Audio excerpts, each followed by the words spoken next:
Hello friends, നമസ്കാരം. നമ്മുടെ Kerala T V സീരിയലിലേക്ക് എല്ലാവർക്കും സ്വാഗതം. അങ്ങനെ രൂപയും സി എസും കൂടെ അമ്പലനടയിൽ കണ്ടുമുട്ടുകയാണ്. അങ്ങനെ കണ്ണും ഇണങ്ങി എന്നൊക്കെ പറയാം. രണ്ടുപേരുടെയും കൂടി ആ ഒരു ട്യൂണും കാര്യങ്ങളൊക്കെ. അങ്ങനെ നമ്മുടെ സി എസിന് മനസ്സിലായി രൂപയ്ക്ക് തന്നോടുള്ള ഇഷ്ടം അത് കൂടിയിട്ടേ ഉണ്ട് എന്നുള്ളത്. അങ്ങനെ രണ്ടുപേരും കുറച്ചു നേരം കണ്ണിലൊക്കെ നോക്കി നിന്ന് അങ്ങോട്ടും ഇങ്ങോട്ടും പോയി. രൂപയുടെ ഒരു കള്ളച്ചിരിയും സി എസിൻ്റെ ഒരു കള്ളം നോട്ടവും നല്ല രസകരമായ രീതിയിൽ അവരുടെ ആ ഒരു പ്രണയം. വണ്ടിയിൽ കയറി ഇരുന്നിട്ടാണെങ്കിലും രൂപ സൈഡ് കണ്ണാടിയിലൂടെ സി എസിനെ ഇങ്ങനെ നോക്കുന്നു. അങ്ങനെ തൻ്റെ ഭാര്യ തന്നെ കണ്ടതും സ്നേഹിച്ചതുമായ കാര്യങ്ങളൊക്കെ ഓർത്ത് സി എസ് ഇങ്ങനെ അവിടെ നിൽക്കുക. എന്തായാലും അത് കഴിഞ്ഞ് നമ്മുടെ സി എസ് അമ്പലത്തിലേക്ക് വന്നു, തൊഴുതു പ്രാർത്ഥിച്ചു.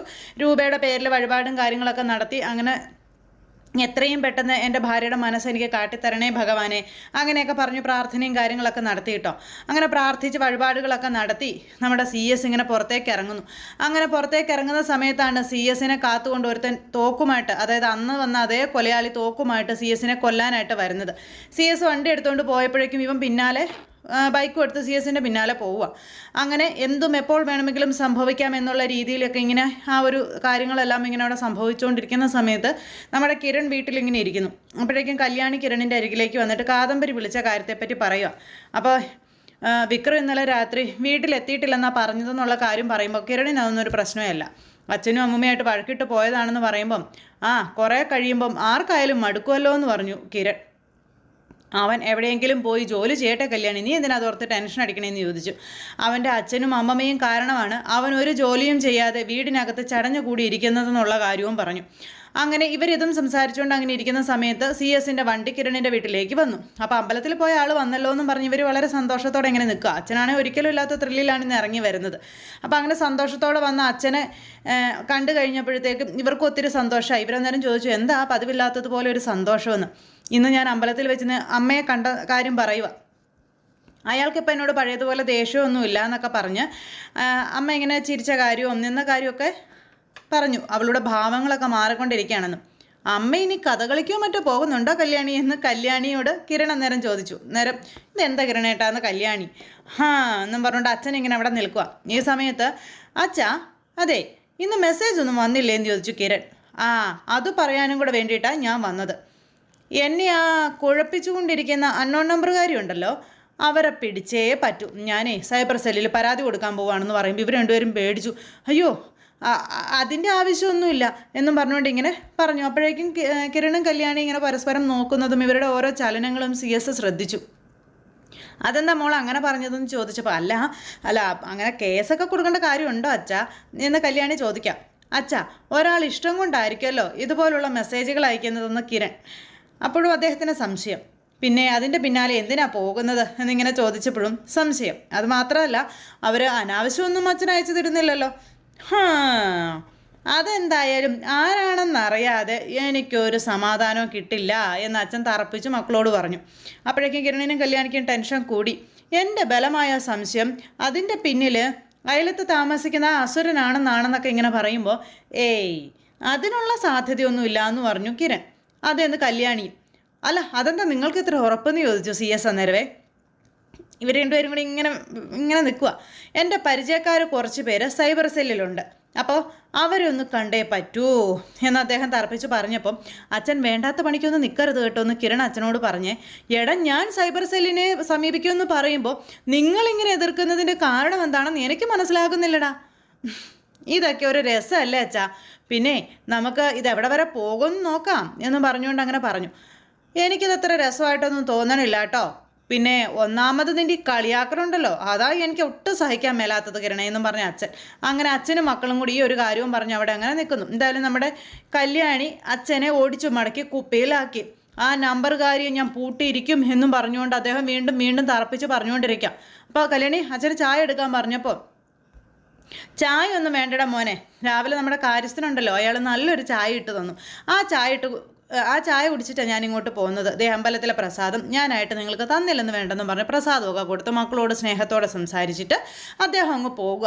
അപ്പോൾ അദ്ദേഹം അങ്ങനെ പോണു. ഇതേ സമയത്ത് പിന്നെ കാണിക്കുന്ന പ്രകാശനെയും അമ്മമ്മയാണ്. വിക്രത്തെ ഇത്രയും നേരമായിട്ട് കാണാത്തതിൻ്റെ ആ ഒരു ടെൻഷനും കാര്യങ്ങളുമായിട്ട് ഇരിക്കുമ്പോഴാണ് കൈ നിറയെ പച്ചക്കറികളും സാധനങ്ങളും ഒക്കെ ആയിട്ട് വിക്രം വീട്ടിലേക്ക് വരുന്നത്.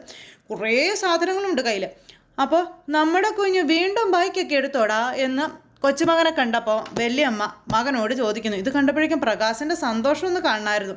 ഹോ, മകൻ ഇതൊക്കെ ആയിട്ട് വന്നിരിക്കണേ. അപ്പോൾ അങ്ങനെ സന്തോഷത്തോടെ ഇരിക്കണ അച്ഛൻ്റെ മുന്നിലേക്ക് ഓടിക്കത്തിച്ച് 2 കൈയും നിറച്ച സാധനങ്ങളൊക്കെ ആയിട്ട് വിക്രം കയറി വന്നിട്ട് ദേ ഒരാഴ്ചത്തേക്കുള്ള പച്ചക്കറിയും സാമാനങ്ങളും എല്ലാം ഉണ്ടെന്ന് പറഞ്ഞു.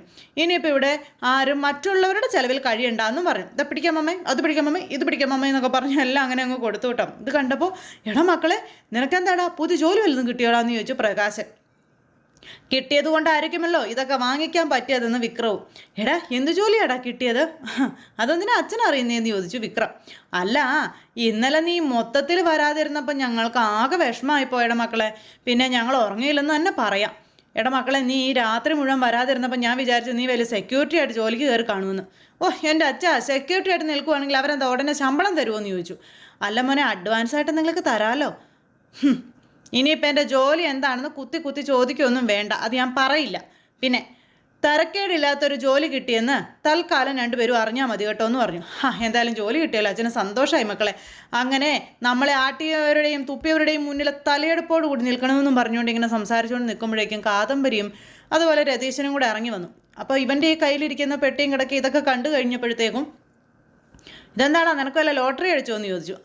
ചെറിയ ലോട്ടറി അടിച്ചു എൻ്റെ മോനെ, ലോട്ടറി അടിച്ചു. ഇനി നിൻ്റെ ഒന്നും ഔദാര്യം പറ്റി കിടക്കുന്നെന്നുള്ള ആട്ടും തുപ്പൊന്നും വേണ്ട. രാത്രിയിൽ ജോലി കഴിഞ്ഞ് രാവിലെയാണ് തിരിച്ചു വന്നിരിക്കുന്നത്. എടാ മോഷണമാണോ നിനക്ക് തൊഴിൽ എന്ന് രതീശൻ അന്നേരം വിക്രത്തോട് ചോദിച്ചപ്പം, എടാ രതീശേ, എൻ്റെ മോനൊന്ന് പച്ച പിടിച്ച് മലക്കറികളൊക്കെ വാങ്ങിക്കൊണ്ട് വന്നപ്പോൾ നിനക്കെന്താ സുഖിക്കുന്നില്ലല്ലേ? ദേ ഇനി ഈ വീടിൻ്റെ റെൻറ്റ് ഞാൻ കൊടുത്തോളാന്ന് വിക്രം. ഇനി അതിൻ്റെ പേരിൽ ഒരു കണക്ക് പറച്ചിൽ വേണ്ടാന്നും പറയുമ്പോൾ രാത്രി ഉറക്കം ഒളിച്ച് പൈസ ഉണ്ടാക്കുന്ന പണിയാണെങ്കിൽ ഇവനേതെല്ലാം തട്ടുകടയിലായിരിക്കും നിൽക്കുന്നതെന്ന് കാദംബരി.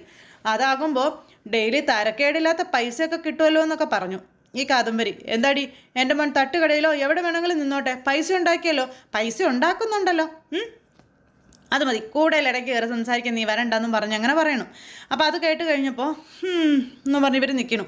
കുറേ കാലം എൻ്റെ ചിലവിൽ നീ കഴിഞ്ഞതല്ലേ, ഇനി ഇവൻ കുറച്ച് കാലം ചിലവാക്കട്ടെ എന്നൊക്കെ പറഞ്ഞു രതീശൻ. എടാ, നേരായ മാർഗത്തിലുള്ള പൈസ ആയിരിക്കണം, അല്ലെങ്കിൽ എന്നെങ്കിലും ഒരു ദിവസം നിനക്ക് പൂട്ട് വീഴുമെന്നും പറഞ്ഞു.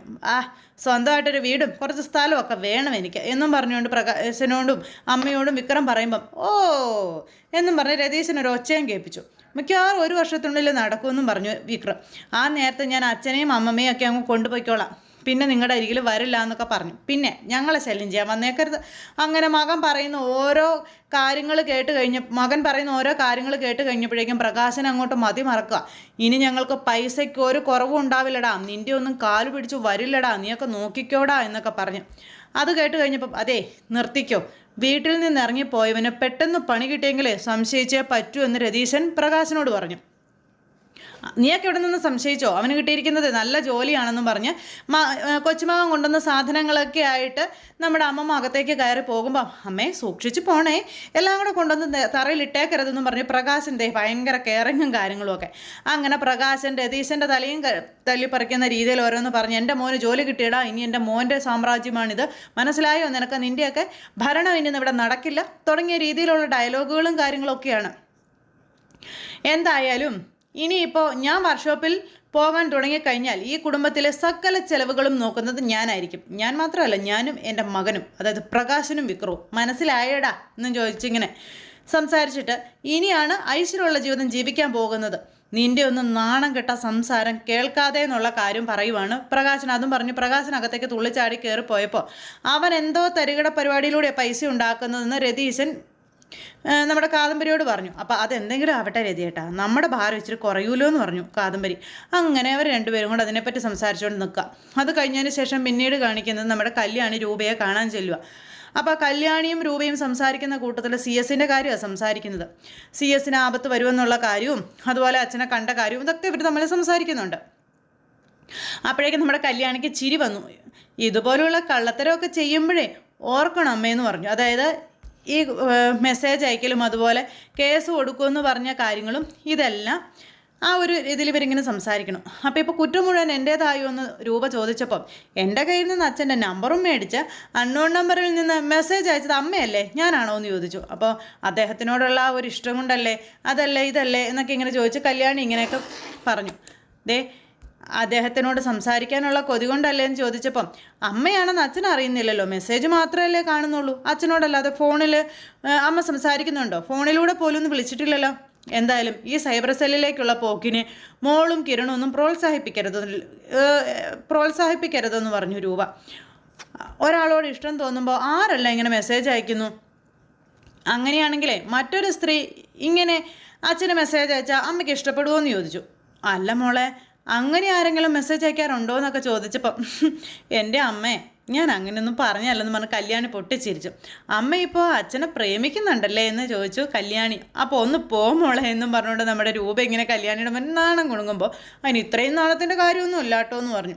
അത് പിന്നെ അങ്ങനെ ആയിരിക്കില്ലേ മോളെ, ഇപ്പം എൻ്റെ അടുത്ത് നിന്ന് എൻ്റെ മക്കൾ അകന്ന് നിൽക്കുകയാണെങ്കിലും അവരുടെയൊക്കെ മനസ്സിൽ ഞാനുണ്ടെന്ന് എനിക്കറിയാം, എൻ്റെ മനസ്സിൽ അവരും ഉണ്ട്, അത് മോൾക്കറിയാവുന്നതല്ലേ.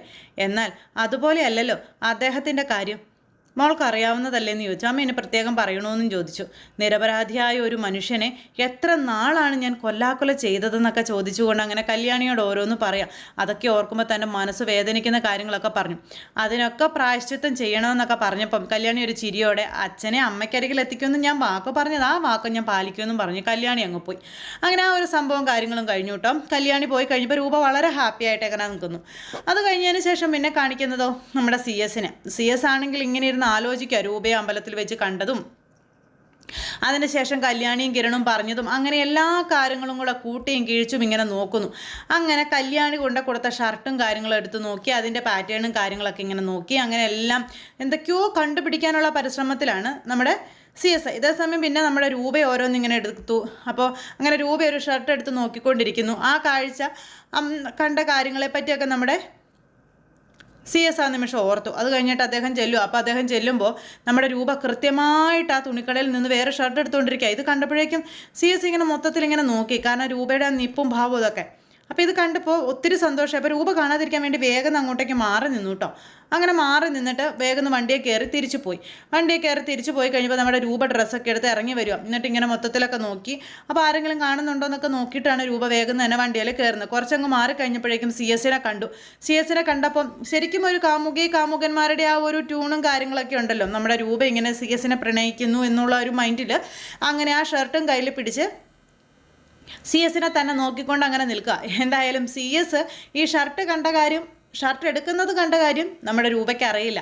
പാപം രൂപ CS ഇപ്പോൾ വന്നതേ ഉള്ളൂ എന്നുള്ള പ്രതീക്ഷയിൽ ഇങ്ങനെ അവിടെ നിൽക്കുക. അപ്പോൾ അങ്ങനെയൊക്കെയുള്ളൊരു സിറ്റുവേഷനും കാര്യങ്ങളൊക്കെ കാണിച്ചുകൊണ്ടാണ് നമ്മുടെ ഇന്നത്തെ അടിപൊളി വിശേഷം വന്നിരിക്കുന്നത്. ആരും തന്നെ മിസ് ചെയ്ത് കളയരുതട്ടെ, എല്ലാവരും കാണണേ. എല്ലാവർക്കും നല്ലൊരു ദിവസം ആശംസയോടെ നിർത്തുകയാണ്. എല്ലാവരുടെയും സപ്പോർട്ടിനും സ്നേഹത്തിനും ഒത്തിരി നന്ദി അറിയിക്കുന്നു. സൂപ്പർ ഹിറ്റ് കഥയുമായി കാണുന്നത് വരെ എല്ലാവർക്കും നന്ദി.